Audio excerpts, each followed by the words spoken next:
जो सर पे रखने को मिल जाए नाल पाके हुजूर, तो फिर कहेंगे कि हाँ ताजदार हम भी हैं। हमारे बुजुर्गों ने, दीन पर यकीन रखने वालों ने 5 लाख एकड़ से ज्यादा जमीनें वक्फ की थी इस कौम के लिए। मदरसे के लिए वक्फ जमीन, मस्जिद के लिए वक्फ जमीन, दरगाहों के लिए वक्फ जमीन, ये सारी चीजें किसी के बाप की बपौती नहीं है, ये मुसलमानों ने वक्फ किया है। मस्जिद के लिए तो मस्जिद में काम हो रहा है, मदरसे के लिए तो मदरसे में। आज ये पूरी जमीन हमारी मोदी जैसा मूजी हड़प करना चाहता है। कल पार्लियामेंट के अंदर वक्फ बिल आया, अगर ये पास हो जाता है तो मस्जिदें भी खतरे में, दरगाहें भी खतरे में, मदरसों पे भी बुलडोजर, मस्जिदों पे भी बुलडोजर। इतना खतरनाक बिल और इतना खतरनाक कानून पास होने जा रहा है। क्या है इसमें? आपसे कागज मांगा जाएगा, अगर वक्फ हुआ है तो वक्फ के कागज लाओ। अब 500 साल पहले अगर कोई मस्जिद बनी है और किसी ने वक्फ किया है, मुफ्ती साहब, कागज किधर? तो आप कागज नहीं लाइएगा तो अब ये कहेंगे कि ये गवर्नमेंट की जमीन है, आपने कब्जा किया है। आप मुझे बताओ कहां से क्या लाओ? तो कानून ये था, दस्तूर ये था कि जो चीज वक्फ है वो अल्लाह की मिल्कियत है, उसको न मुसलमान खरीद बेच सकता है न गैर मुस्लिम खरीद बेच सकता है। वक्फ की जमीनों पर मुसलमानों ने भी नाजायज कब्जे कर रखे हैं, वक्फ की जमीनों पर कुफार ने भी नाजायज कब्जे कर रखे हैं, और वक्फ की जमीनों पे बेईमान हुकूमत ने भी कब्जे कर रखे हैं।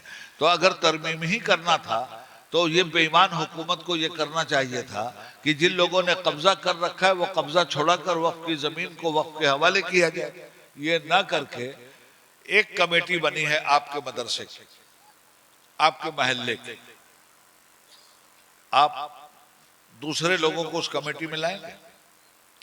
हमारे हिंदू भाइयों का ट्रस्ट है, उसमें मुसलमानों को मेंबर बनाएंगे। सिखों का ट्रस्ट है, उसमें मुसलमान मेंबर बनेंगे। किसी भी बिरादरी का ट्रस्ट गैर बिरादरी को मेंबर नहीं बनाता, तो फिर मुसलमानों की इस वक्त में गैर मुस्लिमों को मेंबर बनाने का क्या मतलब? ये सब कुछ इसमें आया है। एक सर्वे कमीशन होता था, पूरे सूबे का सर्वे करके बताता था। अब हर जिले के कलेक्टर को यह काम दिया जा रहा है। कलेक्टर साहब आपकी मस्जिद को 5 साल लटकाए रहेंगे, आपकी दरगाह को 10 साल लटकाए रहेंगे।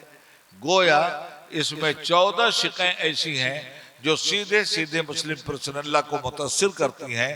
शरीयत एप्लीकेशन एक्ट 1937 के खिलाफ हैं, इसलिए हमने मुस्लिम पर्सनल्ला बोर्ड ने इसके खिलाफ खुली हुई लड़ाई लड़ने का अहद कर लिया है। अगर हमारी बात नहीं मानी गई तो याद रखिएगा, जिस तरह शाहबानो केस में हम मैदान में उतरे थे, एक मर्तबा फिर हम लोगों को मैदान में उतरना पड़ेगा और उसी तरह से करनी पड़ेंगी। मैं ये पैगाम दे के आपको जा रहा हूं। अस्सलामु अलैकुम व रहमतुल्लाहि व बरकातुहू। 3 बार बावाज़े बुलंद दरूद पाक पढ़िए। अल्लाहुम्मा सल्लि अला मुहम्मद व अला आलि मुहम्मद कमा सल्लैता अला इब्राहीम व अला आलि इब्राहीम इन्नका हमीदुम मजीद। अल्लाहुम्मा बारिक अला मुहम्मद व अला आलि मुहम्मद कमा बारकता अला इब्राहीम व अला आलि इब्राहीम इन्नका हमीदुम मजीद। सल्लल्लाहु अला नबिय्यिल उम्मी व आलिहि सल्लल्लाहु अलैहि वसल्लम। सलातम व सलामन अलैका या रसूलल्लाह व सल्लिम अलैका या हबीबल्लाह।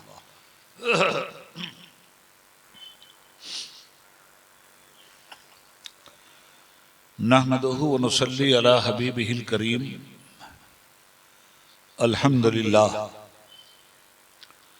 अल्हम्दुलिल्लाहि व कफ़ा व सलामुन अला इबादिहिल्लज़ीना इस्तफ़ा। अम्मा बाद, फ़अऊज़ु बिल्लाहि मिनश शैतानिर रजीम। बिस्मिल्लाहिर रहमानिर रहीम। वला तहिनु वला तहज़नु व अंतुमुल आलौना इन कुंतुम मुअमिनीन। औ कमा क़ाल ला तब्दील लिकलिमातिल्लाह। आमन्तु बिल्लाह सदक़ल्लाहुल अलीयुल अज़ीम।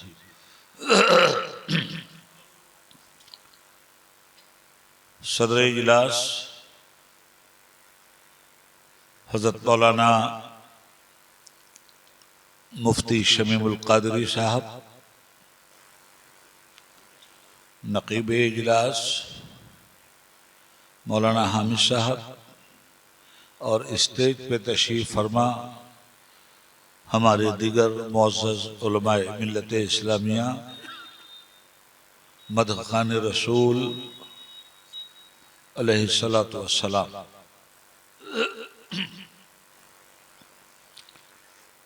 मेरी इंतहाई निगारिश यही है, तेरे नाम से इब्तिदा कर रहा हूँ। तमाम तारीफ, सारी खूबियाँ, सारी हमद, सारी सताइश अल्लाह रब्बुल आलमीन के लिए है, जिसने हमें कौनैन की सबसे बड़ी नेमत मुस्तफ़ा दिया। और दरूद व सलाम उन मुक़द्दस, मोहतरम, मुकर्रम, मुअज़्ज़म मुस्तफ़ा जान रहमत सल्लल्लाहु अलैहि वसल्लम की कुदसी सिफ़ात ज़ात पर, जिन्होंने हमें एक खुदा का पता दिया। सुभान अल्लाह, माशाअल्लाह। एक देखने वाले का कहा मान लिया है, बिन देखे तुझे हमने खुदा मान लिया है। सुभान अल्लाह। मोहतरम हज़रात, संजीदा मजमा है और आपसे मैं उम्मीद रखता हूं कि संजीदगी के साथ कुछ जरूरी बातें सुन लेंगे। नारेबाजी से परहेज कीजिएगा, मुझे कतअन आपका नारा नहीं चाहिए। जितनी बातें हों नहायत ही गौर के साथ सुनी जाएं और अल्लाह रब्बुल आलमीन से दुआ की जाए कि परवरदिगार मुझे भी और आपको भी उस पे अमल करने की तौफीक अता फरमाए।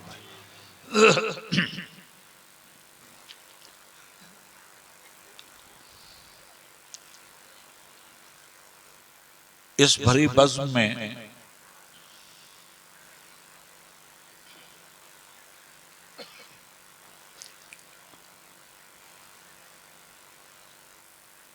गौर तलब मसला ये है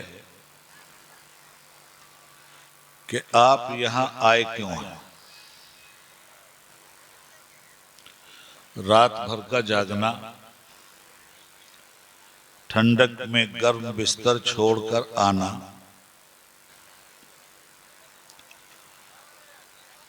यहां दीन की बातें सुनना, सुन के चले जाना और फजर की नमाज खा जाना। अगर जलसे में आने के बाद फजर की नमाज नहीं अदा की गई तो आपका आना जाना सब बेकार। जिस तरह मदरसे तलबा की दरसगाह होते हैं, उसी तरह ये जलसा आपकी दरसगाह है। मदरसों में तालिब इल्म को पढ़ाया जाता है और जलसों में आपको तालीम दी जाती है। तालिब इल्म को पढ़ाया गया और उसने सबक याद नहीं किया तो उसकी नालायकी पे मोहर भी लगती है, वो रुस्वा भी होता है, माँ बाप को शर्मिंदा भी करता है और मदरसा भी बदनाम होता है। उसके मुदर्रिसीन पे भी इल्जामी उंगलियां उठती। अगर मेरी बात इतनी समझ गए आप तो इस जलसे में आने के बाद अगर कोई परिवर्तन नहीं हुआ आपकी जिंदगी में, कोई तब्दीली नहीं आई, आए बैठे सुना चले गए और यहां से अमल का कोई पैगाम लेकर अपनी जिंदगी में दाखिल नहीं किया, तो ये लाखों लाख रुपए जो बर्बादी की नजर हो रहे हैं, हमसे भी मुहासबा होगा और आपसे भी होगा। बरगे हिना पे लिखता हूं मैं दर्दे दिल की बात, शायद कि रफ्ता रफ्ता लगे दिल रुबा के हाथ। आज की इस दुनिया में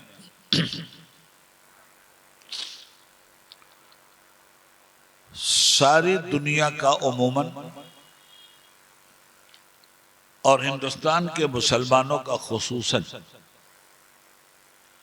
हम जब जायजा लेते हैं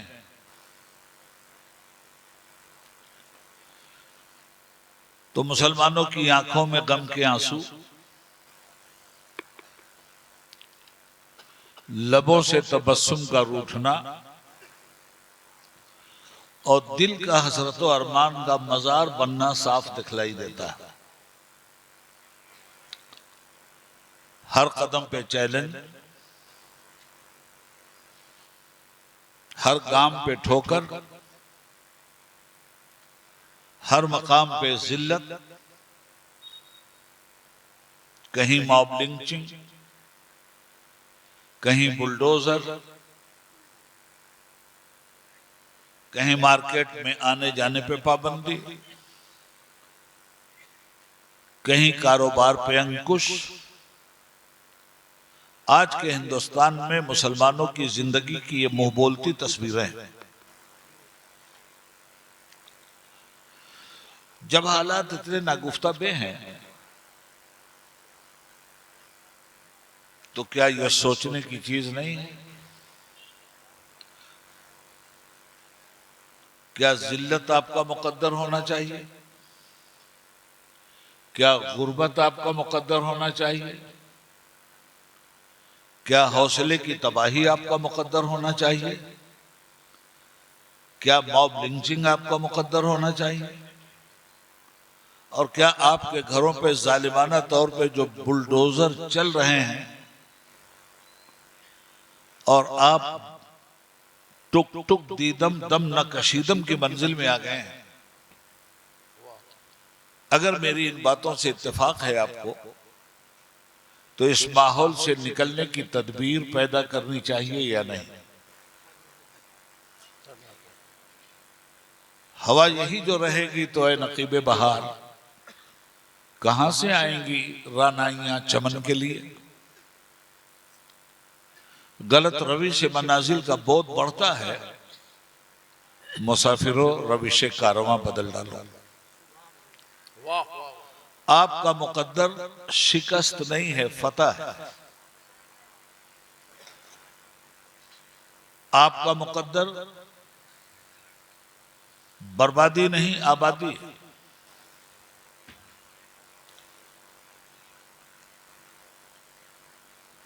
आपके रब ने जिस पर आपने यकीन रखा है, कुरान जिसके यकीन होने की आप गवाही देते हैं,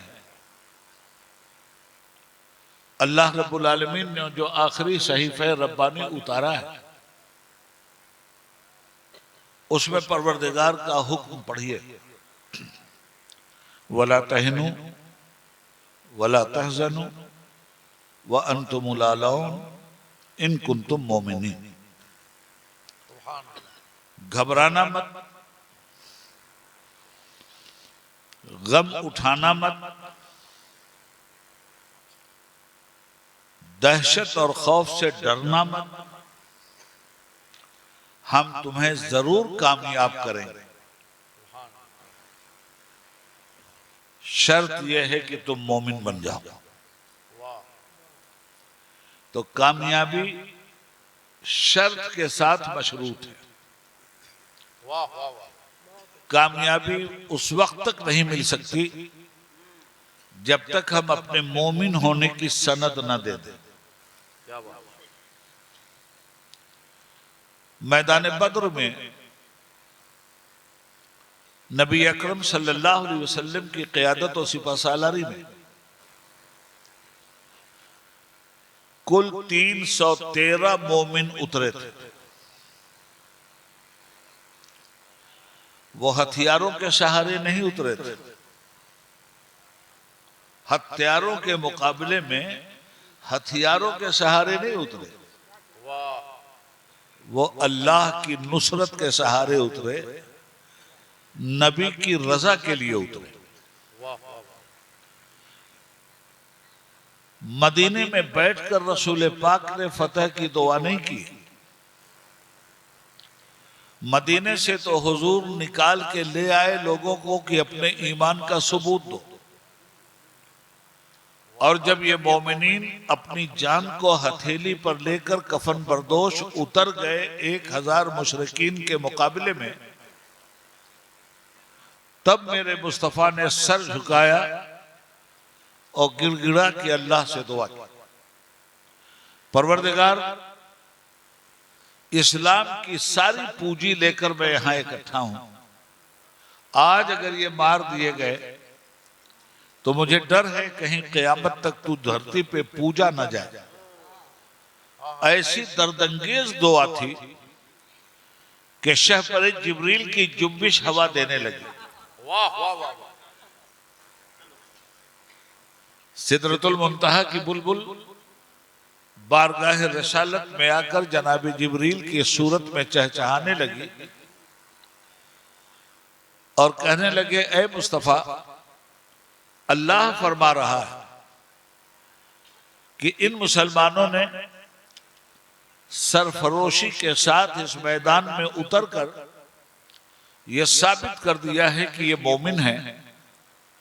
तो ये मोमिन हैं तो इन्हें कभी नाकामी का मुंह नहीं देखना पड़ेगा। वाह वाह वाह वाह। और नतीजे में आप अपनी तारीख पढ़ते हैं कि 1000 का लश्कर जर्रार, कुफ्फार के इस लश्कर की क़यादत अबू जहल कर रहा था, और 313 मुट्ठी भर मोमिन जिस तरह मैदान वफा में उतरे हैं, वाह वाह वाह। न तेगो तीर पर तकिया, न खंजर पर, न भाले पर भरोसा था तो एक सादा सी काली कमली वाले पर। वाह वाह वाह वाह। सुभान अल्लाह। इस भरोसे ने फतहमंदी का जो झंडा गाड़ा है मैदान बद्र में, आज तक दुनिया हैरान है कि इतने बड़े लश्कर जर्रार के मुकाबले में कुफ्र की कसरत पर मुसलमानों की किल्लत ने किस तरह वहदत का झंडा नस्ब किया।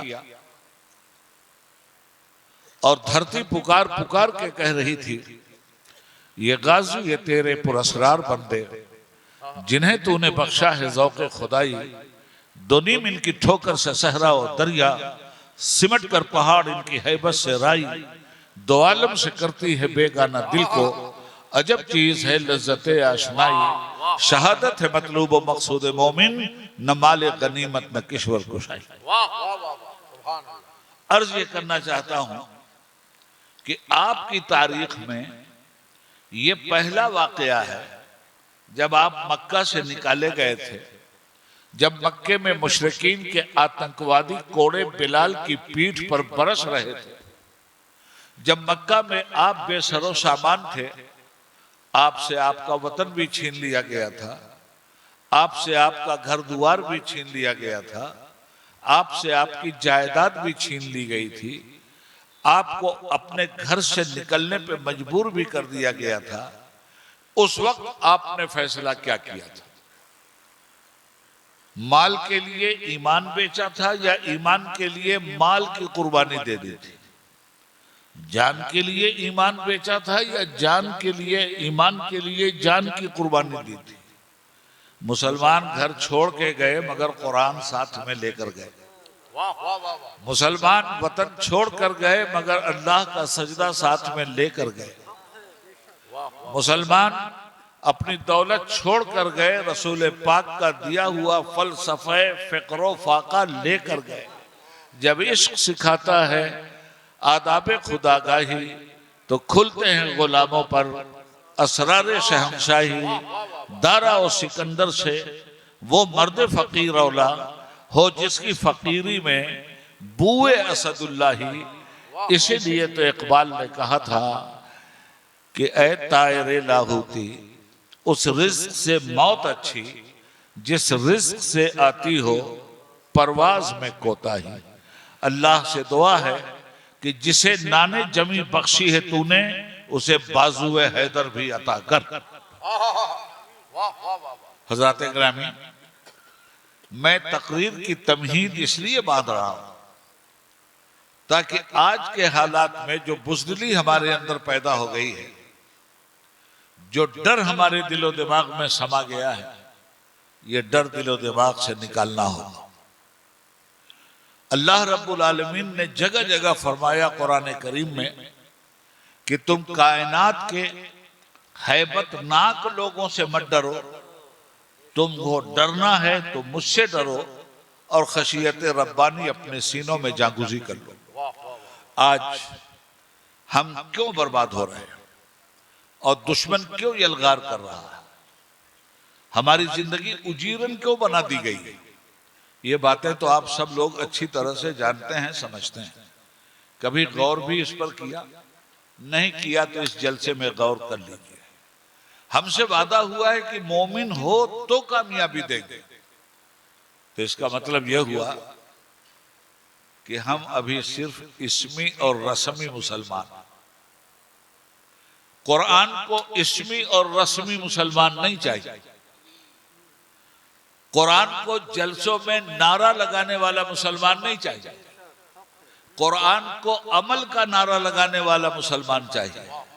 मस्जिदों की तरफ उठता हुआ कदम नारा लगाए कि ये नमाजी का कदम जा रहा है, रमजान के महीने में भूख और प्यास नारा लगाए कि ये रोजेदार की जिंदगी है, दौलत की मैल कुचैल ज़कात के नाम से निकाल कर ये नारा लगाए कि एक बाअमल और साले मुसलमान की जिंदगी है।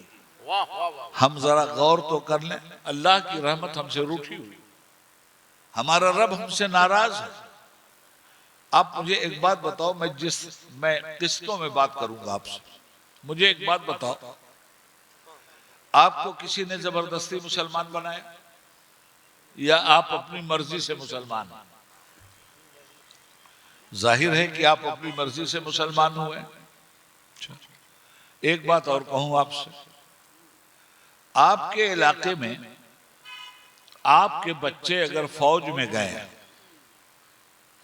या पुलिस में गए, मैं ताबिश खंजर एहसास की आगोश में जितनी भी तमन्नाएं हैं मुझे मजरूर नजर आती हैं, और साज़े हस्ती से जितनी भी आवाजें निशात उठ रही हो, बारे नाकामी पहम से दबती चली जा रही है। और देखो देखो तो जरा सुए फलक देखो तो कितनी तेजी से उमड़ने लगी, फिर काली घटा, मुस्कुराते हुए तारों की वो पलकें झपकी, चांदनी अपनी समेटे हुए वो चांद चला, छोड़कर नक्शे खामोशी वो शफक डूब गई।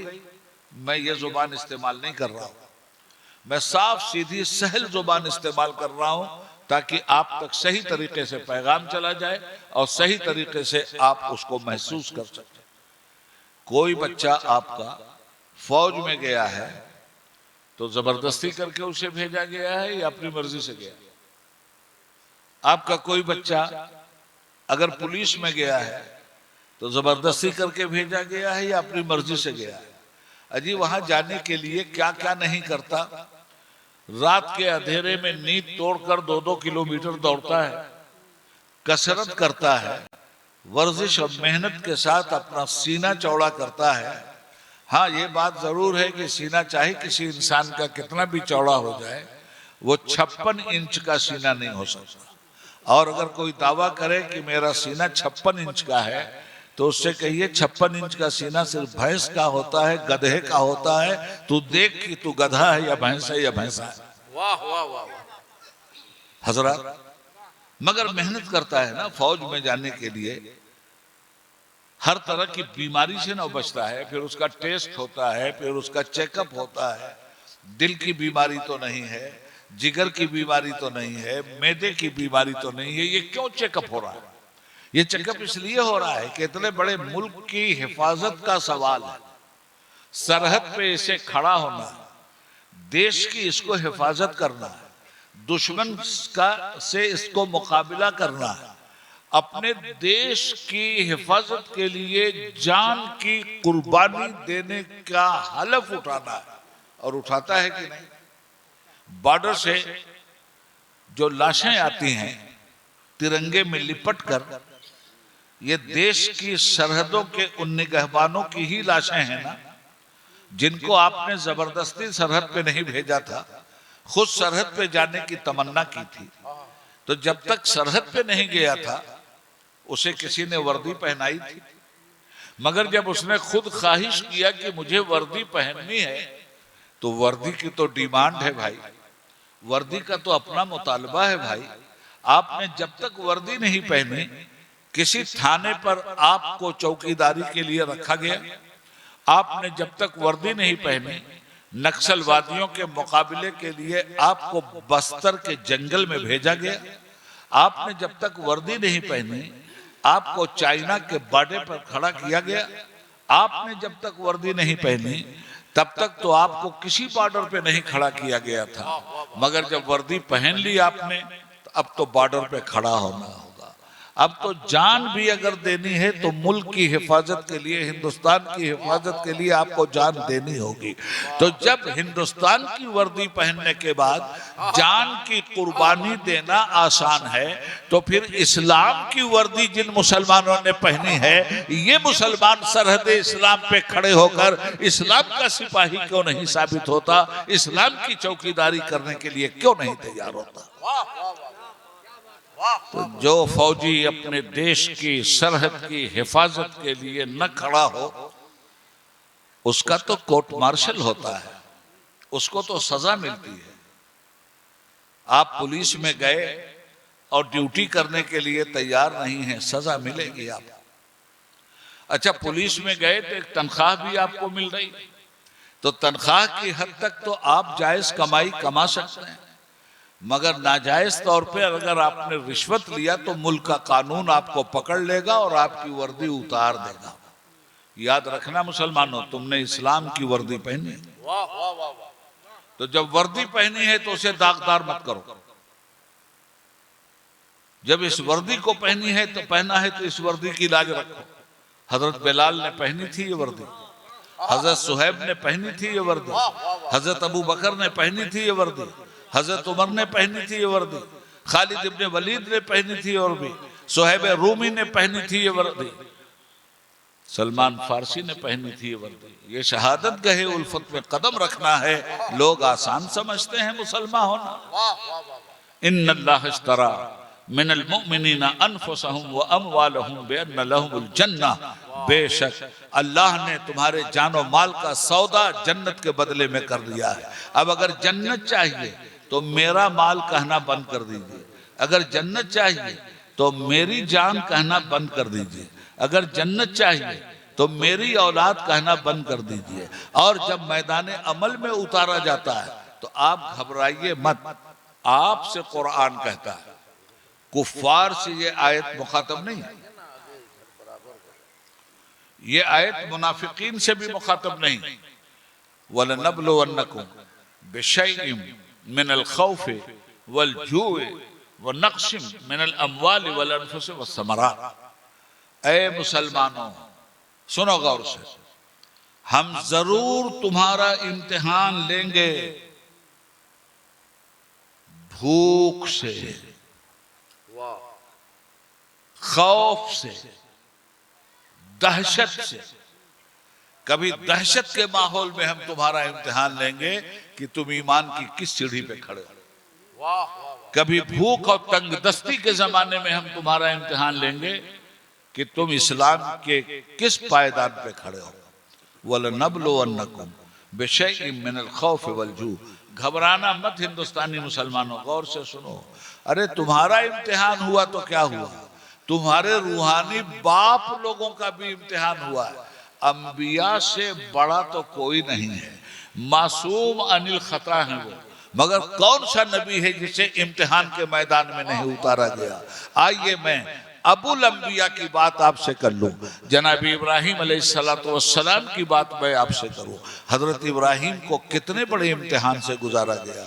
घर से निकाले गए ये इम्तिहान, नारे नमरूद में डाले गए ये इम्तिहान, हिजरत करने पे मजबूर किया गया ये इम्तिहान। जब बच्चा 85 साल की उम्र में एक बच्चा मिला उन्हें, जिस बच्चे का नाम इस्माइल अलैहिस्सलाम था, हुक्म हुआ कि हमारी राह में इसे कुर्बान कर दो, तो उस बच्चे की भी कुर्बानी से नहीं रुके जनाब इब्राहिम अलैहिस्सलाम। कितनी बड़ी बड़ी कुर्बानियां उन्होंने दी हैं। ये एक नबी की कुर्बानी है, एक नबी का इम्तिहान है। और जब वो इम्तिहान की सारी मंजिलें तय कर चुके तो कुरान क्या कहता है, सुनो। वह इज़्तला इब्राहिम रब्बहु बिकलिमातिन फअतमहुन। सुभान अल्लाह। जब हमने अपने इब्राहिम को हर तरह के इम्तिहान में उतारा और हमारा इम्तिहान देने वाला इब्राहिम हर मुश्किल से कामयाब गुजरा, तो जब ये कामयाबी मिल गई,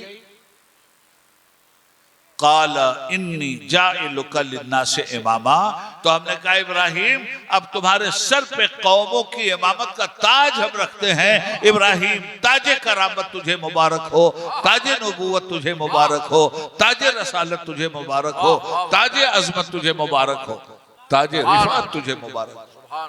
अब आप सोचें जनाब इब्राहिम अलैहिस्सलाम। अब फिर सुनिए, जब मोमिन की जान माल का सौदा हो गया तो ठीक है, जान की हिफाजत करना है, मगर कब तक? जब तक ईमान पे कोई वक्त नहीं आता। मगर जब ईमान और जान दोनों में से किसी एक चीज का फैसला करना हो, तो जान की हिफाजत जो कर रहा है वो ईमान से हाथ धो लेगा, और जो ईमान की हिफाजत कर रहा है जन्नत का मालिक हो जाएगा। मोअज़्ज़ज़ सामीन, अच्छी तरह से इस बात को ज़हन नशीन रखिएगा। देखिए जनाब इब्राहिम अलैहिस्सलाम बेटे की कुर्बानी दी, जान की कुर्बानी दी, नारे नमरूद में गए। और सुनिए क्या शान है जनाब इब्राहिम अलैहिस्सलाम की। जब आग में फेंके गए तो हजरत जिब्रील को हुक्म हुआ कि मेरे खलील को अपने परों पे उठा ले। आग में फेंके गए, हजरत खलील आए, हजरत जिब्रील आए, और आने के बाद सुनिए क्या कहा हजरत जिब्रील ने। कहा हल लका हाजतुन या इब्राहिम, इब्राहिम कोई हाजत हो, कोई मदद हो तो बताओ। क्या जवाब दिया है कसम खुदा की।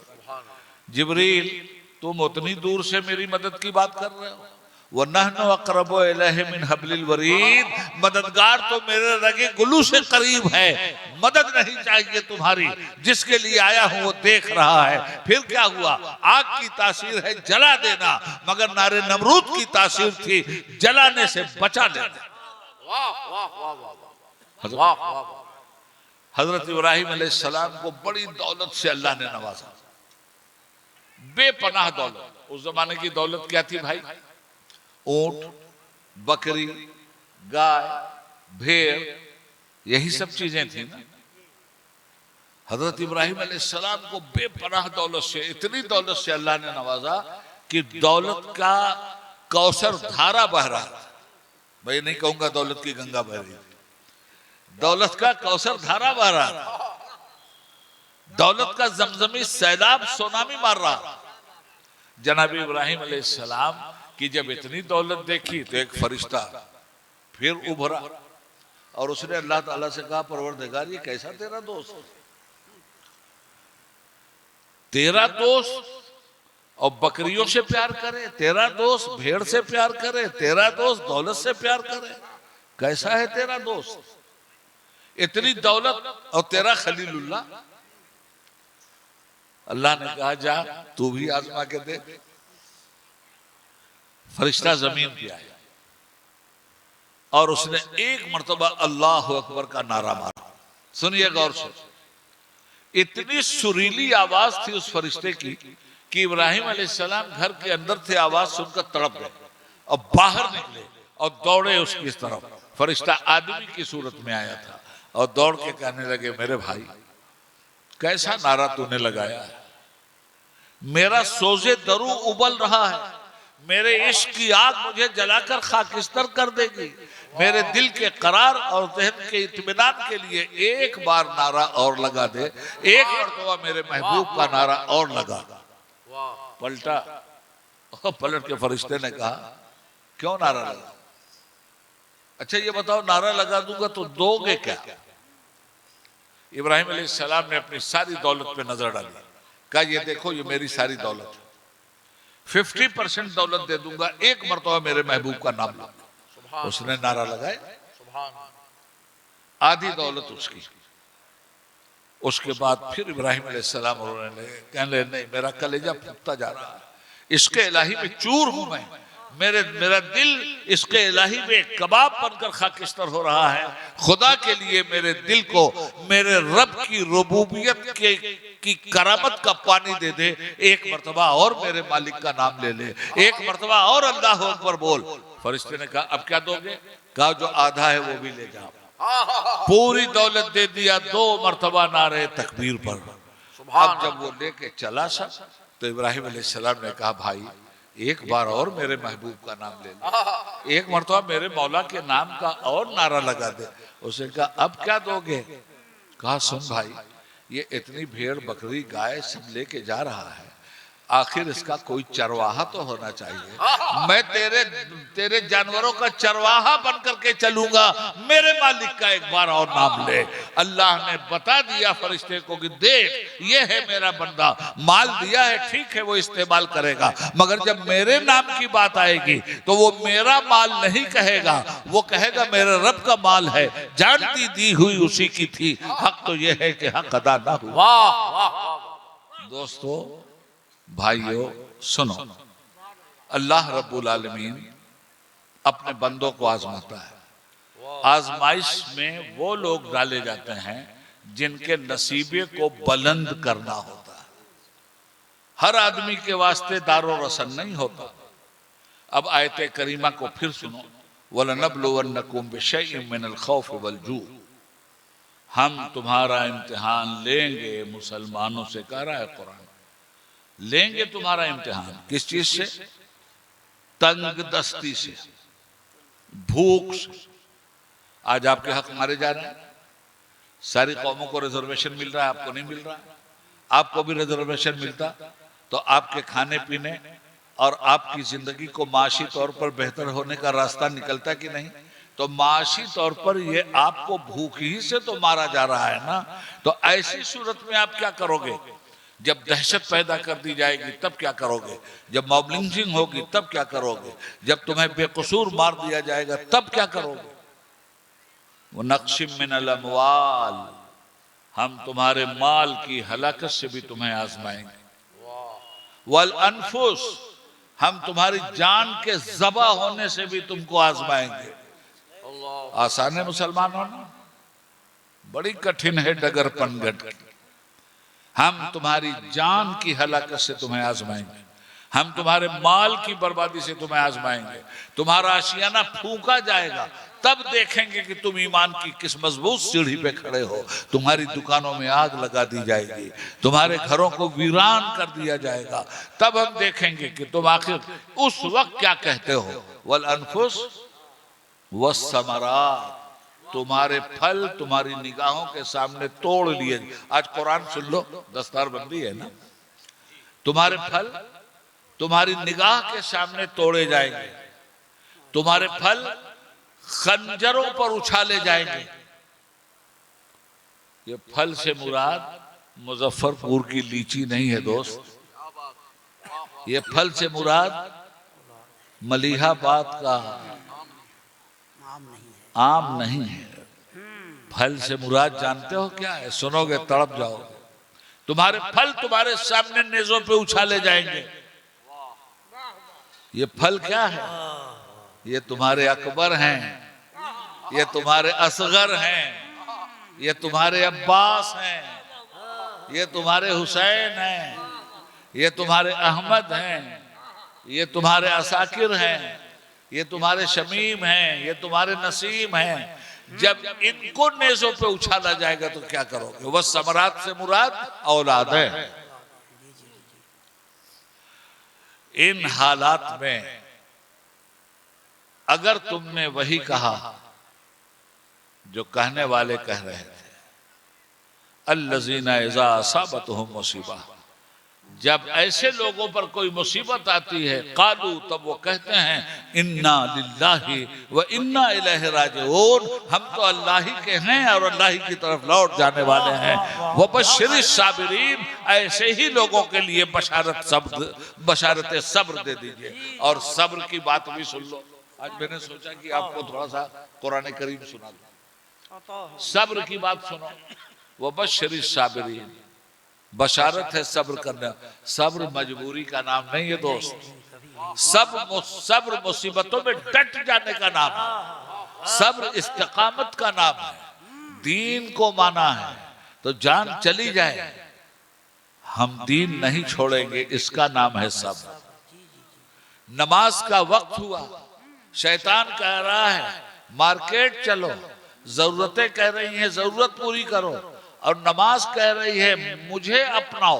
उस वक्त अपनी जरूरतों को लात मार के मस्जिद की तरफ जाना, इसका नाम सब्र है। एक चीज हराम है, अच्छी लग रही है, दिल चाहता है कि इस हराम के जरिए दौलत मिल जाएगी, मगर इस्लाम कहता है कि ये नाजायज है। मिलने वाली उस नाजायज दौलत की लालच को छोड़ देने का नाम सब्र है। पहले सब्र को भी समझो। और ये सब्र करबला में दिखाई देता है कि असगर दे रहे हैं इन्ना लिल्लाहि व इन्ना इलैहि राजिऊन, अकबर दे रहे हैं इन्ना लिल्लाहि व इन्ना इलैहि राजिऊन, अब्बास दे रहे हैं इन्ना लिल्लाहि व इन्ना इलैहि राजिऊन। 72 शहीदाने वफा उछाले जा रहे हैं, और हुसैन की जुबान रतबुल लिसान है कुरान में, इन्ना लिल्लाहि व इन्ना इलैहि राजिऊन। और आसमान रहमत से आवाज आती है, हुसैन सुन, उलाइका अलैहिम सलवातु मिर रब्बिहिम व रहमा, तुझ पे दरूदों की बारिश है अल्लाह की, रहमतों की निछावर है तुझे अल्लाह की, व उलाइका हुमुल मुहतदून, तेरे ही जैसे लोग तो हिदायत याफ्ता हैं। बेशक हक है। मिजाज क्या मिला, इन कुंतुम मोमिनीन, हम तुम्हें गालिब करेंगे मगर मोमिन बन के दिखाना होगा। आज जो मुसीबतें हैं क्यों हैं? हम मोमिन बनने के लिए तैयार नहीं। अगर हम मोमिन बने हो, हाँ मुनाजरा बहुत होता है, एक दूसरे के ऊपर लान तान बहुत होती है, मगर ईमानदारी से सब मुझे बताएं कि हम ईमान के किस पायदान पे खड़े हैं। बुनियल इस्लाम अला खम्स, क़ाल नबी सल्लल्लाहु अलैहि वसल्लम, इस्लाम की बुनियाद 5 चीजों पर है। कलमा, नमाज, ज़कात, रोजा और हज। ये 5 काम जिसने ईमानदारी से कर लिया वो सच्चा मुसलमान है। मगर अभी मोमिन वाली बात नहीं आई। एक मुसलमान के लिए जरूरी नहीं है कि वो मोमिन भी हो। ये तो मोमिन की शान है कि वो मोमिन भी है और मुस्लिम भी है। मुसलमान के लिए जरूरी नहीं है कि वो मोमिन भी हो। मुसलमान नाम है जुबान से कलमे के इजहार का, जुबान से कलमे के इकरार का, और ईमान नाम है अमल से उसी कलमे के इजहार का। तो अकीदे में तो हम मुसलमान हैं, क्या अमल में भी मुसलमान हैं? कलमा पढ़ा, नमाज नहीं अदा किया और मुसलमान है। अच्छा, फिर ऐसे वैसे थोड़ी मुसलमान है, टनाटन सुन्नी भी है। जब मैं कहता हूं कि या अल्लाह मेरा हाल देख, हुक्म होता है कि अपना नाम-ए अमाल दे। ईसाइयों ने संडे टू संडे अपनी इबादत रख ली, तो आपको भी शौक हो गया, आपने भी जुमा टू जुमा कर दिया उसको। मस्जिदें मरसिया खां की नमाजी न रहे, यानी वो साहबे औसाफे हिजाजी न रहे। आप ईमानदारी से बताओ मुसलमानों मुझे, देखो मैं क्या तकरीर करूं यार, मैं तो एक मोमेंट पे निकला हूं। हम सुधर जाएं, बकिया मामला अल्लाह के हाथ पे छोड़ दो। अल्लाह ने जो कहा है हम उसको मान लें। हमारी परेशानी मुसलमानों की यह है कि हम अल्लाह को तो मानते हैं, अल्लाह की नहीं मानते। हम कुरान को तो मानते हैं, कुरान की नहीं मानते। हम रसूलुल्लाह को तो मानते हैं और रसूलुल्लाह की नहीं मानते, और नारा खूब लगा जुबान ने कह भी दिया ला इला तो क्या हासिल, दिलो निगाह मुसलमान नहीं तो कुछ भी नहीं। अगरचे बुत हैं जमाअत की आस्तीनों में, मुझे है हुक्म अज़ा ला इलाहा इल्लल्लाह। ये दौर अपने बराहीम की तलाश में है, सनम कदा है जहां ला इलाहा इल्लल्लाह। अमल की बात जलसे में की जाए तो नींद आने लगती, किसी को ललकारने की बात हो तो सब मुजाहिद बन जाते हैं। अरे कभी शैतान को भी ललकार दो, मुजाहिद बनना है तो कभी बदअमली को ललकार दो, मुजाहिद बनना है तो कभी बिदअतों को ललकार दो, मुजाहिद बनना है तो कभी गलत रस्म और रवाज को ललकार दो, मुजाहिद बनना है तो कभी जिहालत को ललकार दो, मुजाहिद बनना है तो कभी सूद को ललकार दो, मुजाहिद बनना है तो कभी हराम को ललकार दो, मुजाहिद बनना है तो कभी नाजायज ख्वाहिशात को ललकार दो, तब तुम वाकई मुजाहिद हो। और ये ललकारने वाला वैसा ही मुजाहिद है जैसा मुजाहिद सरहद इस्लाम पर कुफार से मुकाबला करने वाला है। मेरे भाई, अमल की दुनिया पैदा करो। क्या चिल्ली चिल्ला मचाए हुए हो, क्या हू हल्ला मचाए हुए हो, क्या जबरदस्ती की नारेबाजी कर रहे हो? बेशक हक है। आओ अमल की तरफ आओ। इस्लाम में एक मुसलमान के लिए जो हुक्म है वो क्या है? इल्लल लज़ीना आमनू व अमिलुस सालिहात। जहां भी हजरत ईमान की बात हुई, अमल सालेह से मशरूत करके हुई। वही ईमान मोतबार है जिस ईमान की गवाही अमल दे। क्या बात है, सुभान अल्लाह। तो हम कलमा पढ़ें और सूद खाएं, हमारे अमल की गवाही, हमारा अमल गवाही दे रहा है इस्लाम? कभी नहीं, कभी। कलमा पढ़ें और चुगलखोरी करें, कलमा पढ़ें और झूठ बोलें, कलमा पढ़ें और जुल्म करें, कलमा पढ़ें और हकदार का हक मारें, कलमा पढ़ें और पड़ोसी की मेड़ काटें, कलमा पढ़ें और एक दूसरे के खिलाफ फितना अंगेजी करें। तो आप मुझे बताओ, जहां फितना होगा वहां इस्लाम नहीं होगा, और जहां इस्लाम होगा वहां फितना नहीं होगा। जहां जिहालत होगी वहां इस्लाम नहीं होगा, और जहां इस्लाम होगा वहां जिहालत नहीं होगी। जहां इस्लाम होगा वहां जुल्मत नहीं होगी, जहां जुल्मत होगी वहां इस्लाम नहीं होगा। जहां बुराई होगी वहां इस्लाम नहीं होगा, जहां इस्लाम होगा वहां बुराई नहीं होगी। जहां बेहयाई होगी वहां इस्लाम नहीं होगा, जहां इस्लाम होगा वहां बेहयाई नहीं होगा। अब तुम्हारे घर में अगर इस्लाम है और बेहयाई भी है, इस्लाम नहीं है, तुम्हारे घर में इस्लाम है और बुराई भी है, इस्लाम नहीं है जी। तुम्हारे घर में इस्लाम है और जहालत भी है, तुम ही बताओ, ये अंदाजे मुसलमानी है? मैं आपको ताना नहीं दे रहा हूं, मैं अपनी कौम का रोना रो रहा हूं। जी जी। मैं परेशान हूं कि आखिर अल्लाह की मदद आ क्यों नहीं रही है? अल्लाह की मदद अल्लाह को नाराज करके हासिल करो। अच्छा, अल्लाह को नहीं मानोगे तो क्या वो अल्लाह नहीं रहेगा? उसकी इबादत नहीं करोगे तो वो क्या खुदा नहीं रहेगा? उसके काबे में 360 और 420 माबूदाने बातिल जब रखे गए थे तो वो खाने खुदा का मालिक नहीं था। उसकी मस्जिद अगर कोई तोड़ दे तो वो खुदा नहीं रहेगा। तुम इबादत नहीं करोगे तो क्या वो खुदा नहीं रहेगा?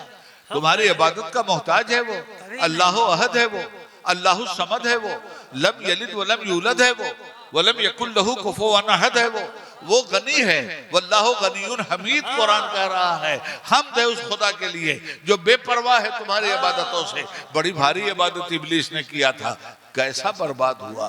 कोई इबादत तुम्हारी अल्लाह की, अल्लाह मोहताज नहीं है, तुम मोहताज हो। इबादत तुम्हारे लिए है, इबादत उसकी करो, जन्नत वो देगा। इबादत उसकी करो, रिस्क वो देगा। इबादत उसकी करो, जिंदगी वो देगा। इबादत उसकी करो और जन्नत वो देगा। तो हमने तो उसकी इबादत ही छोड़ दी और फिर हम कहते हैं दुआ करते हैं, दुआ करते हैं। किसी बाज के पेट से कोई औलाद पैदा हुई? जी नहीं।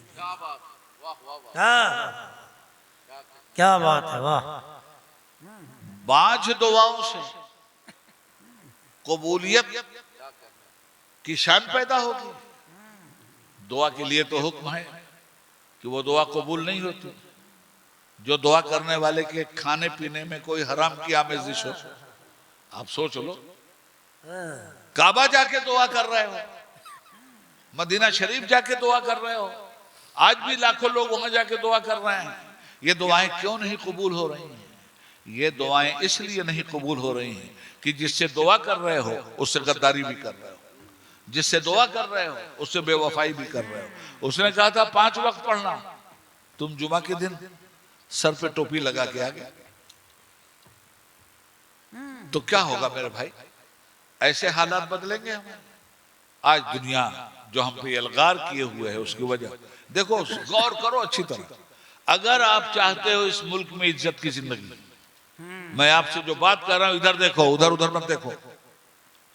ईमानदारी से मस्जिदों से रिश्ता जोड़ लो, ईमानदारी से कुरान करीम से रिश्ता जोड़ लो, आमीन आमीन ईमानदारी से महबूब खुदा सल्लल्लाहु अलैहि वसल्लम से रिश्ता जोड़ लो। आमीन।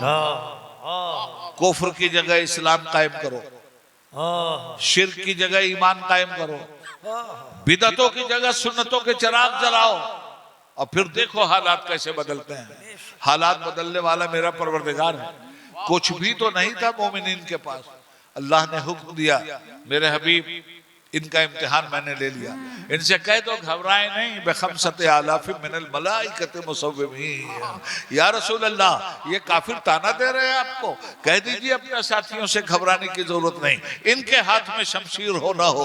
आज तो शमशीर हमने जिब्रील के हाथ में दे दिया है, आज तो हमने मिकाईल और इसराफील के हाथ में शमशीर दे दिया है। और खुदा की कसम, उस सरजमीन पर कुफ्फार का ये कहना था कि हम इसलिए भागे मैदान बद्र छोड़ के कि हमें घोड़ों के हनहनाने की आवाज आ रही थी, हमें ऐसा लगता था जैसे ऊपर से कोई हमारे ऊपर हमला करने वाला है। ये रोब अल्लाह रब्बुल आलमीन ने कुफ्र के दिल में हर उस दौर में डाला है जिस दौर में मोमिन किल्लत में रहा है, कुफ्र कसरत में रहा है। मगर ये मोमिन रहा है तो दरियाओं पे भी रोब डाल दिया था, पहाड़ों पे भी रोब डाल दिया था। दस्त तो दस्त हैं, दरिया भी न छोड़े हमने, बहरे जुल्मात में दौड़ा दिए घोड़े। नाराए तकबीर। मेरे मोहतरम हजरात, सोचिए और 1000 बार सोचिए, मैं क्या जज्बाती बात करूं आपसे। बालों पर हैं तो मगर ताकते परवाज नहीं, महफिले जागो जगन में कोई शहबाज नहीं, जानिबे मंजिले मकसूद तगो ताज नहीं, नक्शे पा भी तो किसी राह के गम्माज नहीं, जादे जीस्त में हर गाम पे थर्राता है, किस कदर गर्दिशे अय्याम से घबराता है।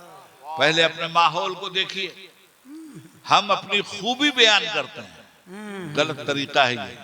पहले अपनी खराबियों का जायजा हमें लेना चाहिए, जब खराबियां निकल जाएंगी तो जमाना हमारी खूबी बयान करेगा। हम जब तक खराबियां नहीं निकालेंगे तब तक हमारे अंदर सेहतमंद जिंदगी नहीं पैदा हो सकती। बीमारियों का इलाज नहीं करेंगे तो जिस्म के सेहतमंद होने का क्या सवाल है। हम अपनी खूबियां देखते हैं, हम अपनी खराबियां नहीं देखते। आइए हम आपको बताएं कि हमारे अमल की खराबी क्या है, हमारे अखलाक की खराबी क्या है, हमारे माहौल में क्या हो रहा है। ये मोबाइल आया है हाथ में, हमारे नौजवान बच्चे इस मोबाइल से कौन सा इस्लाम हासिल कर रहे हैं। हमारी लड़कियों के हाथ में आया ये मोबाइल, इस मोबाइल के जरिए क्या कुछ हो रहा है। अफसोस है, शर्मिंदगी है, दुख है, गम है कि मुझे फोरकास्ट करना पड़ रहा है कि हिंदुस्तान में इसी तरह का मोबाइल और इसी तरह के लापरवाह माँ बाप के नतीजे में 8 लाख मुसलमान लड़कियां मुर्तद होकर मुशरिकीन के हाथ में चली गई। ये 1000 की बात नहीं है, लाख की बात नहीं है, 8 लाख की बात। दुनिया सर्वे कर रही है। हमने अपने घर में इस्लाम को दाखिल ही नहीं होने दिया। हर चीज दाखिल हुई है मुसलमानों के घर में, नहीं दाखिल हुआ तो इस्लाम दाखिल नहीं हुआ। इस्लाम का नाम लेते रहे और उसे अपनी चौखट तक भी हमने आने नहीं दिया। कहां से कामयाबी मिलेगी। इन कुंतुम मोमिन, मोमिन बनो तो मोमिनों की जान है मेरे मुस्तफा। उनकी बेटी की भी शादी देख लो, अपनी बेटी की भी शादी देख लो, उनके दामाद को भी देख लो, अपने दामाद को भी देख लो। जब तक उनकी बेटी की शादी की नकल करके खुश नहीं होगे तुम, और जब तक जहेज की लानत हिर्स और हवस की शक्ल में तुम्हारे अंदर पैदा रहेगी, मोमिन होने का क्या समझ। कहाँ है वो ईमान, आप बताओ। कोई सवाल नहीं है जी। बारात आपकी चली, किधर है इस्लाम में बारात? लड़की वालों पे 200 बारातियों का बोझ डाला आपने, यहां भी इस्लाम नहीं। मेहंदी का रवाज शुरू किया, वहां भी इस्लाम नहीं। रत जगह शुरू हुआ आपके यहां, वहां भी इस्लाम नहीं। ढोल बाजा, वहां भी इस्लाम नहीं। डीजे, वहां भी इस्लाम नहीं। बारात चली, यहां भी इस्लाम नहीं। रास्ते में लौंडे नाचते चल रहे हैं, यहां भी इस्लाम नहीं। लड़की वाले के घर पे पहुंचे तो पटाखा फोड़ना शुरू किया, वहां भी इस्लाम नहीं। जब हर तरह से इस्लाम के खिलाफ सब कुछ कर लिया तो फिर सोचा, अरे बाप रे बाप, ये सब तो किया, जल्दी पलटो इस्लाम की तरफ, वरना ये तो शादी ही नहीं हो पाएगी। अब इस्लाम तलाश किया जाने लगा। दूल्हा साहब को स्टेज पे बिठाया गया और अब इस्लाम तलाश करना शुरू किया। तो कहा इस्लाम को जल्दी से बुलाओ। तो अब काजी साहब मौलाना शमीम साहब बुलाए गए, 2 आलिम और गवाह के लिए बुलाए गए। हमारे सेक्रेटरी साहब बुलाए गए, भैया 2 गवाह बन जाओ, वकील बन जाओ, काजी साहब। अब इस्लाम आया, अब निकाह हुआ। जो ही निकाह खत्म हुआ, मुसलमान इस्लाम के कान में कहता है, भाई साहब हम आपको इस्तेमाल कर चुके, अब आप तशरीफ ले जाइए, हम वही करेंगे जो हमको करना है। ईमानदारी से बताओ, ये हो रहा है कि नहीं हो रहा? ये हालत है हमारे कामयाब होने के, ये हालात हैं अल्लाह की जन्नत हासिल करने के। इसी तरीके से अल्लाह की जन्नत हासिल होगी। मेरे मोहतरम हजरात, सुधारिए अपने आप। जलसे का मतलब हू हल्ला नहीं होता। जलसे का मतलब होता है अपने हालात का जायजा लेकर अपनी खराबियों को खूबियों में तब्दील करना, जो हम नहीं कर रहे हैं। बाबरी मस्जिद कितनी बार तोड़ा था दुश्मनों ने? एक बार या बार बार? एक ही बार ना। वो कलमे के गद्दार हैं और हमें दुख है, मगर तोड़ा कितनी बार उन्होंने? एक बार। अब कलमे के वफादार लोग कितनी बार तोड़ते हैं मस्जिद? 5 बार। जो नमाज नहीं पढ़ता, हदीस पाक में है कि नमाज इकामत सलात, हुजूर ने फरमाया अस्सलातु इमादुद्दीन, नमाज दीन का खंभा है। जिसने नमाज को कायम किया उसने दीन के खंभे को मजबूत किया, और जिसने नमाज को छोड़ दिया उसने दीन के खंभे को ढा दिया, उसको कत्ल कर दिया। वो गद्दार जो कलमा नहीं पढ़ता एक बार मस्जिद तोड़ता है, और ये कलमे के वफादार नमाज ना पढ़ करके 5 बार 24 घंटे में 5 बार अल्लाह का घर तोड़ते हैं। अल्लाह, कहां से हमें इज्जत मिलेगी मेरे भाई? वअंतुमुल आलौन इन कुंतुम मोमिनीन। अल्लाह तब्दील लिकलिमातिल्लाह, अल्लाह का कलमा बदलता नहीं है, याद रखिए। आप कलमा पढ़ रहे हैं इसलिए आपको जन्नत की बहारें मिले? जी नहीं। कलमे का जब तक हक नहीं अदा कीजिएगा तब तक जन्नत का ख्वाब देखना बंद कर दीजिए। वाह वाह वाह, सुभान अल्लाह। ये मोटी मोटी बातें हैं। अल्लाह का दीन बहुत आसान है। 5 वक्त की नमाजें पढ़ते, अपना इखलाक साफ सुथरा रखते, अपने आमाल के जरिए दुनिया के सामने एक अच्छा नमूना पेश करते। 4 लौंडे हमारे रात के अंधेरे में किसी भी गली में बैठे हुए मोबाइल चलाए। इस मोबाइल में हर तरह की अय्याशी, हर तरह की फहाशी, माँ बाप का कोई कंट्रोल नहीं, न बेटी पे न बेटा पे।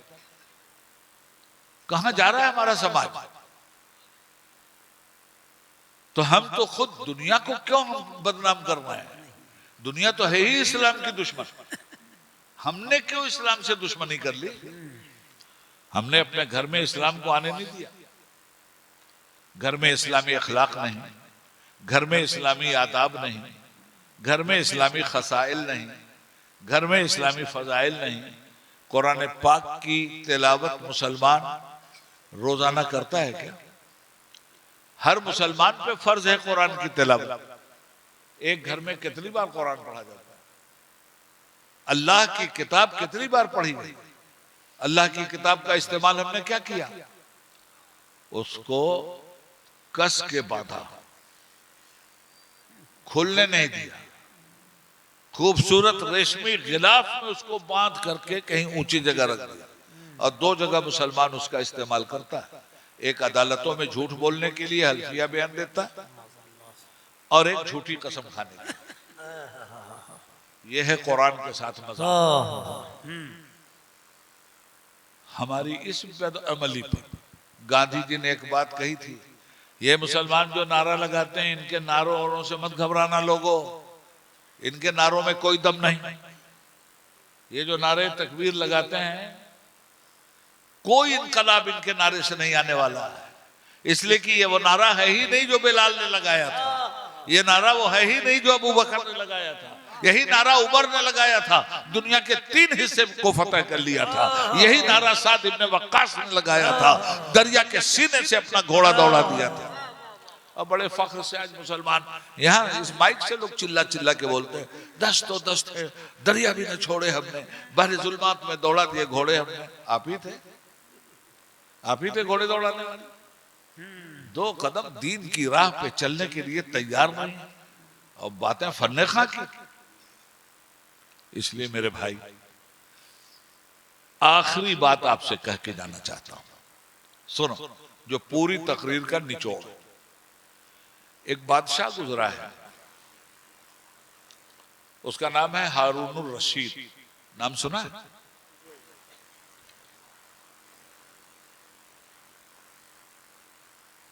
उसके जमाने में बड़े काबिल लोग पैदा हुए, उसे यूनिवर्सिटी भी बनाया, उसने 800 बेड के हॉस्पिटल बनाए, उसके जमाने में मुस्लिम साइंटिस्टों ने बड़े बड़े काम किए। उसी के खानदान का एक शहजादा था, उस शहजादे से वो मशवरा लेता था, और शहजादा उसकी गलतियों पे उसको टोकता था। तो बादशाह को इतना कहां बर्दाश्त, और वो शहजादा उस वक्त के इमाम, 7वें इमाम, इमाम मूसा काजिम अलैहि अलैहिस्सलाम का मुरीद था, अहले बैत। दरबारी लोगों से पता चला कि बादशाह इस शहजादे को भी जहर देना चाहता है, और हजरत इमाम मूसा काजिम को भी। 17 साल तक जेल में रखा था, और वहीं शहादत हुई। वो शहजादा पहुंचा, सारे मुरीदीन को इकट्ठा करके हजरत इमाम मूसा काजिम के पास कहा, सरकार बादशाह की नीयत ठीक नहीं, हुजूर हम लोग क्या करें, कैसे जान बचाएं? उस शहजादे का नाम भी सुन लीजिए, उसको तारीख की दुनिया बहलोल दाना के नाम से याद करती है। हजरत ने अपने मुरीदों से फरमाया कि दीवार की तरफ गौर से देखो।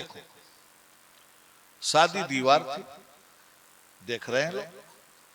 हजरत ने कलम उठाया, उठा के उस दीवार पे लिखा जीम, अलिफ बे ते से जीम, जीम, इसे पढ़ो और जान बचाओ। तो कुछ मुरीदों ने जीम से समझा जंगल, कि हजरत फरमा रहे हैं जंगलों में जाके जान बचाओ, तो वो तो चल दिए जंगल में। और कुछ ने समझा जीम से जबल, पहाड़ों में जाके जान बचाओ, जिस तरह अपने ईमान की हिफाजत के लिए असहाबे कहफ ने बचाया। तो कुछ तो चले गए जंगलों में और कुछ चले गए पहाड़ों में। और इनसे हजरत ने फरमाया कि तुम जीम से जंगल मत समझो, और तुम जीम से जबल भी मत समझो। तुम्हारी अक्ल तुम्हारे कत्ल का सबब बन रही है, इसलिए साकितुल अक्ल बन करके खड़े हो जाओ।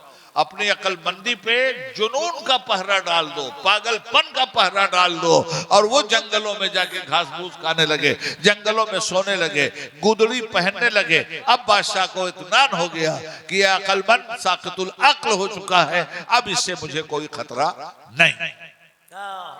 अकेले आदमी हैं ये, नाम इनका शायद वहैब था। तो ये बहलोल दाना क्यों कहला? बहलोल कहते हैं पागल, दाना कहते हैं अक्लमंद को। अकेला ही है आदमी जो बहलोल भी है और दाना भी। अब ये जंगलों में रहने लगे, कभी कभार आ जाते थे शहर में। एक मर्तबा आए, बादशाह के कस्र में घुस गए और जाकर हारून रशीद की कुर्सी पे बैठ गए। बादशाह की कुर्सी पे बहलोल आके बैठ गए। अब चौबदारों ने इन्हें उठाया, तकरीबन 10 कोड़े इनकी पीठ पे पड़े थे कि बादशाह सलामत की कुर्सी पे तुम बैठे हो। जब तक बादशाह आ गया और उसने कहा छोड़ दो बहलोल को, मत मारो, छोड़ दिया। उसके बाद पीठ पे हाथ सहला के बादशाह ने कहा बहलोल, अगर तू मेरी कुर्सी पे नहीं बैठा होता तो ये 10 कोड़े नहीं पड़ते ना तुझको। हंसे। अब बोले तू अपनी फिक्र कर, मैं तो 1 मिनट के लिए बैठा तो 10 कोड़े, तू इस पे जिंदगी भर बैठ रहा है, वहां कितने कोड़े तुझ पे पड़ेंगे, अपनी फिक्र कर। क्या नुक्ता है, वाह वाह वाह वाह। ये थे बहलोल। चले गए। भाई साहब एक दिन फिर आए और शहर में मेन रोड पे आके बैठ गए। अच्छा होता क्या है, जब कोई पागल आता है तो सबसे ज्यादा मजा लड़के लेते हैं। पगलवा आया, पगलवा आया, पगलवा आया, वो उनको कंकर मार रहा है, ये उनको कंकर मार, होता है ना मौलाना। ये हुआ, आ गए, अब लौंडे मजा ले रहे हैं, लोग इकट्ठा हो गए, अब वो हरकतें कर रहे हैं। तो कर क्या रहे थे वो, हाथ में इतना बड़ा पत्थर का टुकड़ा लिए हुए थे, और वो सड़क एक पिच रोड तो थी नहीं, मिट्टी की सड़क, वो खींचमता न इधर खींच उधर खींच उधर खींच इधर खूंच मचाए। अब हम आपसे बात कर रहे हैं, तकरीर नहीं कर रहे हैं, खींचमता न। बादशाह को पता चला कि आकर के बहलोल बैठ गया है बीच रास्ते पर। बादशाह भी आ गया, मजा लेता था वो, आ गया। बादशाह ने कहा बहलोल क्या कर रहे हो ये? कहा बताओ मैं क्या कर रहे हैं। कहा बताओ। कहा तुम लोगों की अल्लाह ताला से सुलह करवा रहा हूं। गौर करो, ये पूरी तकरीर का निचोड़ है। ये बहलोल खींचम तानम क्या मचा रखी है। कहा तुम लोगों की अल्लाह ताला से सुलह करा रहा हूं। तो बादशाह ने पूछा हो गई सुलह? कहा नहीं। कहा क्यों? कहा सुलह जब दोनों फरीक करे तब ना होती है। कहा कौन नहीं कर रहा? कहा तुम लोग नहीं कर रहे। वो तो कहता है मैं सुलह कर लूं, मगर तुम लोग कहां कर रहे हो? कहा कैसे सुलह करें? कहता है नमाजें मत छोड़ो, मैं सुलह कर लूंगा। मेरा रोजा आ रहा है, मेरे मेहमान की इज्जत करो, मैं सुलह कर लूंगा। हलाल खाओ, मैं सुलह कर लूंगा। जहालत से दूर रहो, मैं सुलह कर लूंगा। इल्मे नबी हासिल करो, मैं सुलह कर लूंगा। कुरान की तिलावत करो, मैं सुलह कर लूंगा। नमाजों की पाबंदी करो, मैं सुलह कर लूंगा। मेरे नबी का इखलाक लो, सुलह कर लूंगा। मेरे नबी की सुन्नत पे अमल करो, सुलह कर लूंगा।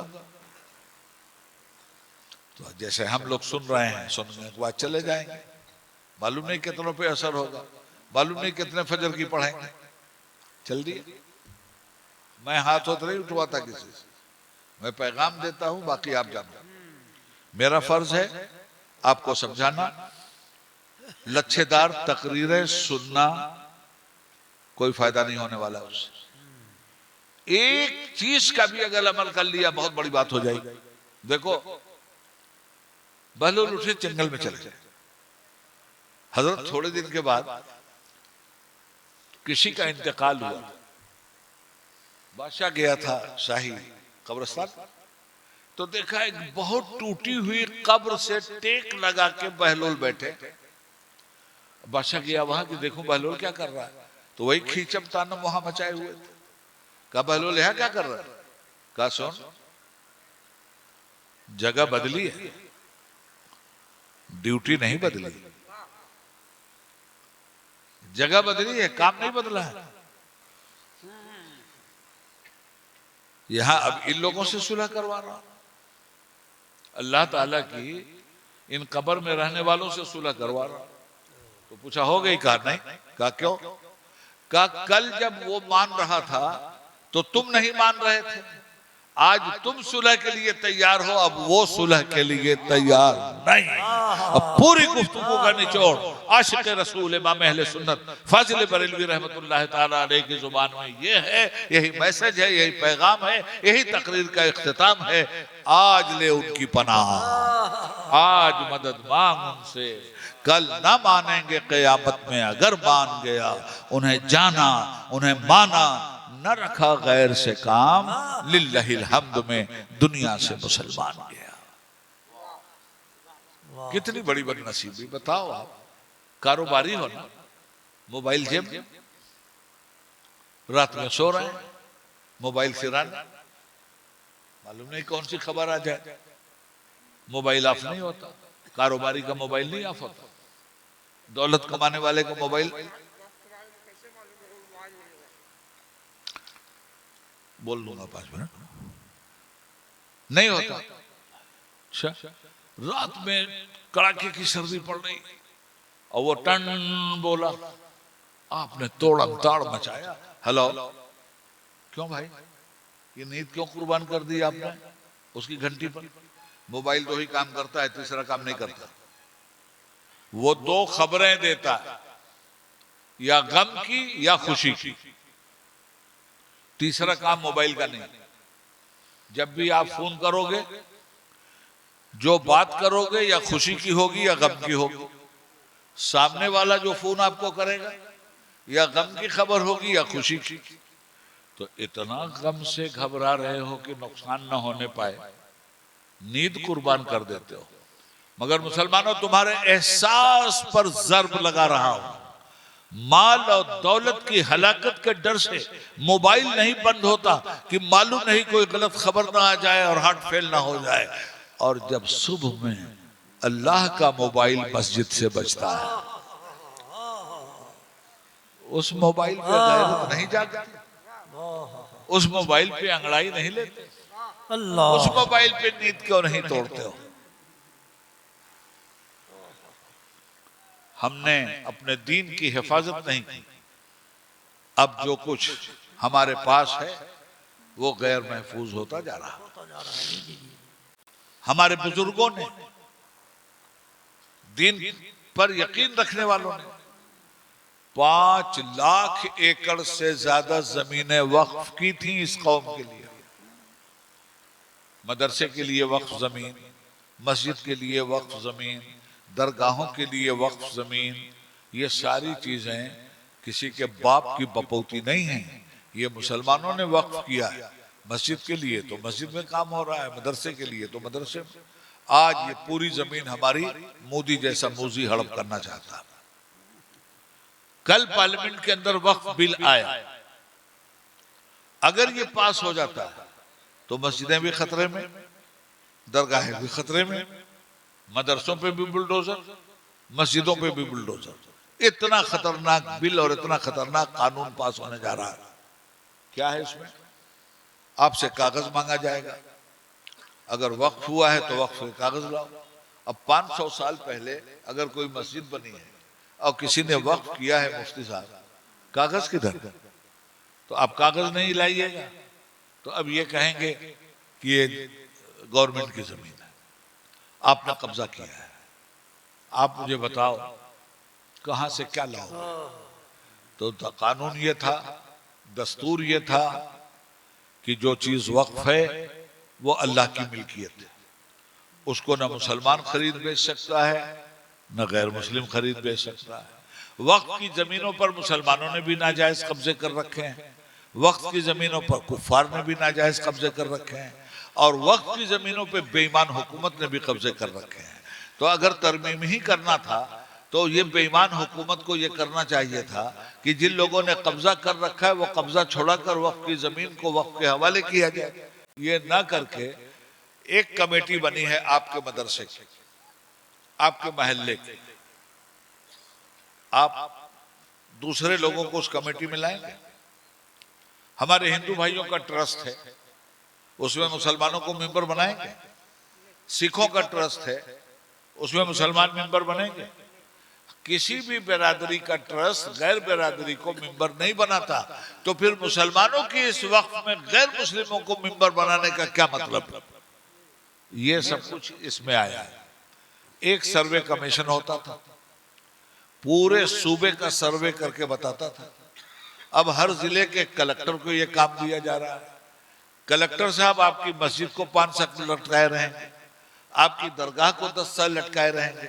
गोया इसमें 14 शिकायतें ऐसी हैं जो सीधे सीधे मुस्लिम पर्सनल्ला को मुतासिर करती हैं। शरीयत एप्लीकेशन एक्ट 1937 के खिलाफ हैं। इसलिए हमने मुस्लिम पर्सनल्ला बोर्ड ने इसके खिलाफ खुली हुई लड़ाई लड़ने का अहद कर लिया है। अगर हमारी बात नहीं मानी गई तो याद रखिएगा, जिस तरह शाहबानो केस में हम मैदान में उतरे थे, एक मरतबा फिर हम लोगों को मैदान में उतरना पड़ेगा और उसी तरह से करनी पड़ेंगी। मैं ये पैगाम दे के आपको जा रहा हूं। मैं वक्फ पे तकरीर कर सकता था, मैं पूरे लॉ पे तकरीर कर सकता था, मगर आपको भी तो जगाना जरूरी है ना। आपके अंदर ताकत कहां से पैदा होगी? अपने दीन पे अमल कीजिएगा तब ताकत पैदा होगी। आपके वक्फ की इमलाक उस वक्त बचेगी जब आप खुद अपने दीन की इमलाक को बचाने के लिए तैयार हो। ये नमाज दीन की मिल्क है, ये रोजा दीन का मिल्क है, ये इखलाक दीन का मिल्क है, ये सब दीन की चीजें हैं। जब हम अपने हाथों से बर्बाद करते हैं तो दुनिया को बर्बाद करने में कितनी देर लगती है। इसीलिए ये जो मैं घंटा 1.5 घंटा बोला हूँ, इसलिए कि आप अपने को देखिए, बदलिए अपने आप को, पढ़ाइए अपने बच्चों को, दीन पढ़ाइए। मैं ये नहीं कहता कि दुनिया मत पढ़ाइए, पढ़ाइए मगर दीन के साथ। पहले कुरान तो पढ़ा दो, उर्दू जुबान, उर्दू ही जुबान में तुम्हारा दीन यहाँ मौजूद है, उर्दू ही जुबान से तुम अलग हो चुके हो, तो आप अपने को बदलो मेरे भाई। अगर बेनमाजी हो तो नमाजी बन जाओ, अगर सूद खा रहे हो छोड़ दो, अगर बुराई कर रहे हो बाज आ जाओ, बेईमानी कर रहे हो तर्क कर दो। आज अगर ये सब कुछ तर्क कर दिया, कितने दिन रहना है? अच्छा, बेईमान रह के भी कितने दिन, जालिम रह के कितने दिन, लूट घसूट के बाद भी कितने दिन। आला हजरत फरमाते हैं, हाय गाफिल वो क्या जगह है जहां 5 जाते हैं 4 फिरते हैं। उसके बाद क्या? दौलत वहां की इकट्ठा करो मेरे भाई। तुम मरते उड़ते नहीं हो, इंतकाल करते हो, एक जहान से दूसरे जहान में जाते हो। इसलिए मैंने सोचा कि आपको आमाल की बातें भी सुना दूं, कुछ अपना दर्द दिल भी आपके सामने रख दूं, और साथ ही साथ ये भी बता दूं कि आपकी औकाफ पे जो हमला हो रहा है, हम लोग इसे किसी कीमत पे बर्दाश्त नहीं करेंगे। मैंने कल के इंटरव्यू में भी कहा है, प्रेस कॉन्फ्रेंस में भी दिल्ली में कहा है, आप लोगों ने सुना भी होगा कि हम जमहूरी एतबार से हर उस हद तक जाएंगे जिस हद तक जाकर के अपनी मिल्कियत और अपने दीन की हिफाजत हम कर सकते हैं। अल्लाह ताला इस मदरसे को दिन दूनी रात चौगुनी तरक्की दे, हम लोगों के गुनाहों को माफ फरमा दे।